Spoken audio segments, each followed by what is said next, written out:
I do use social media. I do a lot of YouTube. All my kids actually, they use social media. Everybody seems to be using, particularly younger people, this election using social media.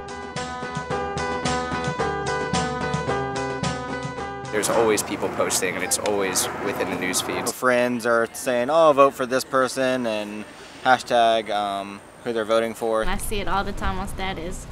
Vote for Romney, vote for Obama. It's definitely like a way for me to kind of like learn about new issues just right as they're happening. I think I tend to see those posts as actually more humorous rather than swaying my way to vote. I think a lot of what I've seen on Facebook seems inaccurate. I don't think it's necessarily the best source for good information. It seems to be more emotional. It's actually really easy for people to get wrong information, for people to get biased information. I think you'll always find misinformation no matter what source you're looking at. Even in the debates, you may hear one candidate say something that's not necessarily true about the other. To be honest, I just got most of my information from Facebook, and whenever I saw something that was interesting or worthwhile, then I would go and look for it on the web. One thing that it definitely does for me is like I might not have tuned into the news one night, but I'll see something that like kind of sparks my interest, and then I'll go tune in or search it myself.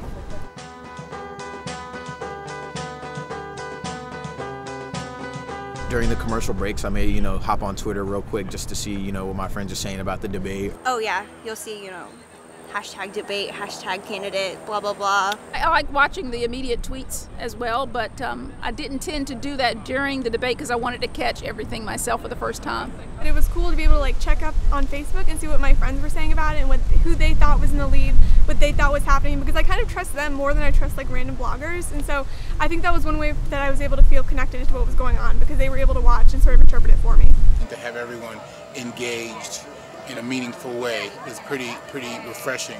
I think that it does get a lot more people involved and excited, but there are just people that put whatever they think on there, not exactly what the facts.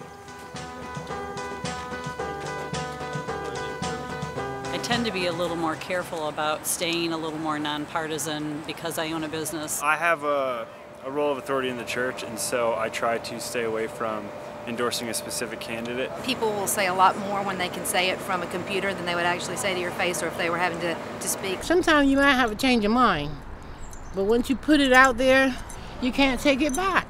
As they see their Facebook friends post about different candidates that maybe they didn't know their friends' political stances beforehand, they've started unfriending.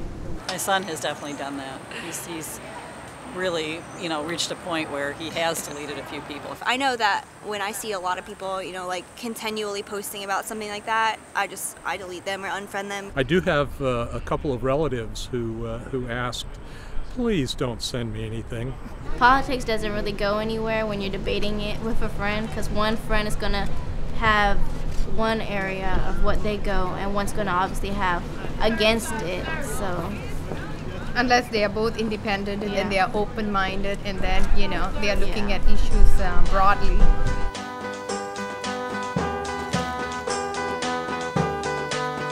I think with any form of media, people can use it for a negative sense in terms of saying untrue or negative things about the opponent, but I do like getting information out.